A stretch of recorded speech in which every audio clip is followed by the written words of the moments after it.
What's going on, guys? It's Fight Season MMA, and today I want to make a video talking about my top hot takes for UFC 307. I think that there is going to be some amazing fights this weekend, and really I do think that there is going to be some incredible moments that happen on this card. So I do want to talk about my hot takes possibly for this event.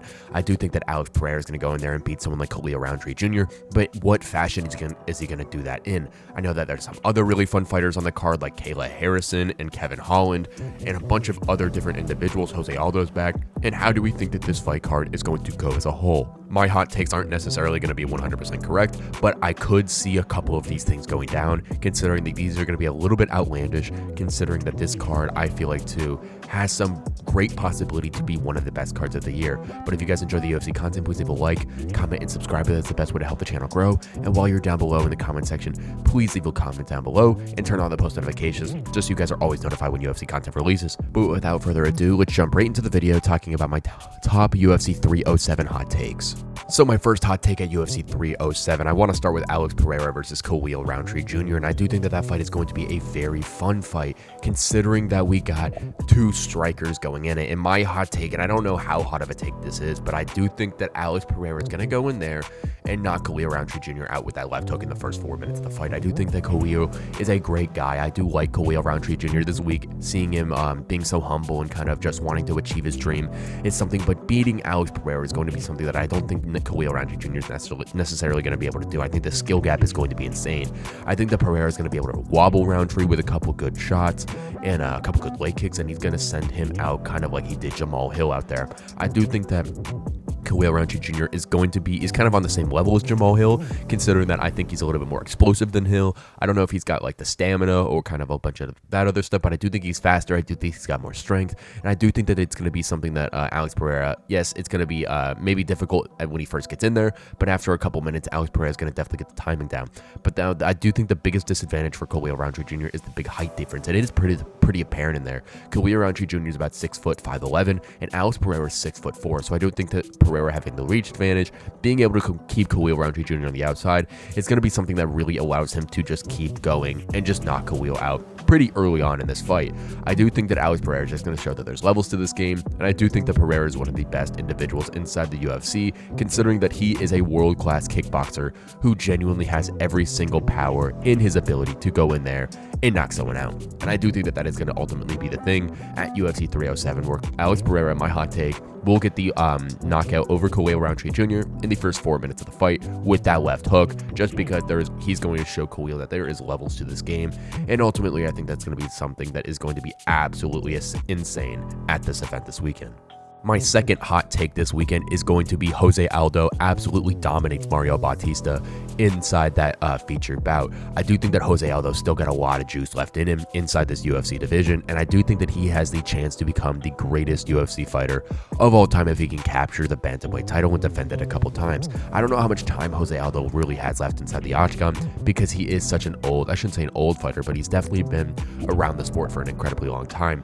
So I do think that Jose Aldo definitely is going to have the chance to really propel himself into being one of the best fighters the UFC has ever seen if he can capture the bantamweight title alongside of his featherweight titles, back in the day. And I do think that Jose Aldo is going up against a great fight against Mario Bautista, very resilient opponent, a very good upcoming prospect.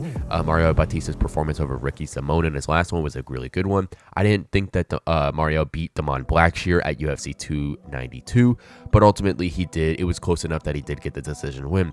But this fight, I do think that Jose Aldo is going to go in there and kind of do what he did with Jonathan Martinez and just ultimately wear him down and break him down just exponentially and dramatically throughout this entire contest. I do think that he is so good, Jose Aldo Jr. is, and truly I do think that he is going to go in there and just show that there is levels to this game. Jose Aldo might be 38 years old, he might be on the backside of his career, but he still has the skill, he still has the agility, and he showed in that Martinez fight that he's still got it inside the UFC, and that is something crazy to see, considering that Jose Aldo Jr., like I said, is 38 years old. Ultimately, I do think that Jose Aldo is going to go in there and probably win a decision over someone like Mario Bautista, but I do think it's going to be an incredibly one-sided fight, being 30 to 27 or 30 to 26 for Jose Aldo Jr.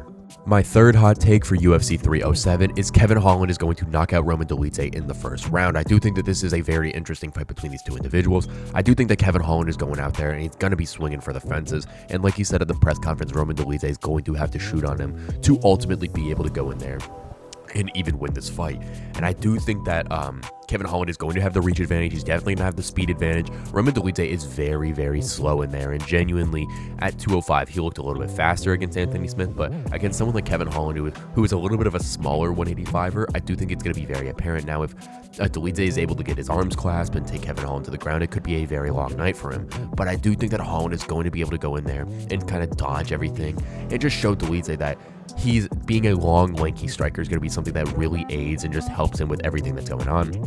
I do think that Kevin Holland in this fight should be favored. I do think that, yes, I know Dolidze is a great grappler, but Kevin Holland being the type of striker he is, I do think he's going to go in there and kind of just absolutely put it on him very, very quickly. And I do think that this is a very good stylistic matchup for Holland just because of how slow Dolidze is. I think if someone was faster for Holland, I think it would be very interesting. But since Dolidze is so kind of lethargic in there, he has a great grappling game. I think Kevin Holland is going to be able to go in there and knock him out instantly at UFC 307. In my last hot take, my fourth hot take of this episode, I got Joaquin Buckley going in there and knocking out or beating Stephen Wonderboy Thompson in incredible fashion as the featured prelim of UFC 307. I think that is such a good fight. I do not know why that fight is on the prelims. I want to see that fight so badly. Stephen Wonderboy Thompson has been one of the best welterweights in the organization for such a long time, and that is something that is such a big achievement considering that he's fought the likes of Tyron Woodley, he fought Robert Whittaker, he fought Jorge Masvidal, he fought Anthony Pettis. Even though he got knocked out in that fight, he's fought the new generation like Shavkat, Gilbert Burns, Bilal Muhammad. He's fought so many different names inside this welterweight division, and him going up against Joaquin Buckley is a great stylistic fight. I know Stephen Wonderboy Thompson was supposed to fight in Salt Lake City, Utah last year at UFC 291 against Michelle Pereira, and he missed weight, but I do think that this fight with Joaquin Buckley is going to be an exciting one, and I do think that explosive style from Joaquin is going to be able to go in there and give Stephen Wonderboy Thompson some problems.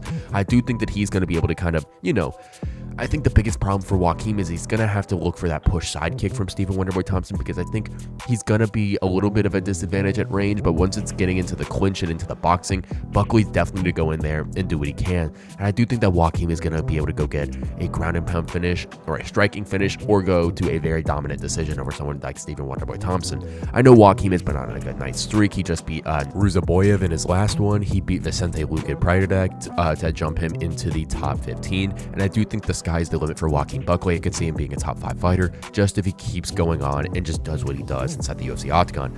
Ultimately, I do think Joaquin Buckley is going to get the win this weekend over Stephen Wonderboy Thompson. I do think it's going to be a very fun fight and a very dominant performance for Joaquin. Thank you guys so much for watching this episode of Fight Season MMA, and please let me know what you think down below in the comment section about this video and all my hot takes about this one. I do think that Alex Pereira is going to go in there and knock Khalil Rountree out in the first 4 minutes. I also do think that Kevin Holland is going to do the same in knocking Roman Dolidze out in that first round. I think Jose Aldo Jr. just having the experience and just being one of the best fighters ever inside the organization is going to put a masterclass on Mario Bautista, even though he is a little bit older inside the organization. And I do think that Joaquin Buckley is going to show that he is a prominent figure in that welterweight division and deserves someone in the top 7 coming up moving forward if he beats someone like Stephen Wonderboy Thompson. Ultimately, I do think the UFC 307 is a great card. I am super excited for the fights later tonight, and genuinely, I cannot wait to see Alex Pereira defend his title. Thank you guys so much for watching this episode of Fight Season MMA, and please leave a like, comment, and subscribe if you guys enjoy the UFC content. And while you're down there, please drop a comment down below and tell me what you think about these hot takes. Thank you guys so much for watching, and I will catch you guys very soon with more UFC content and news.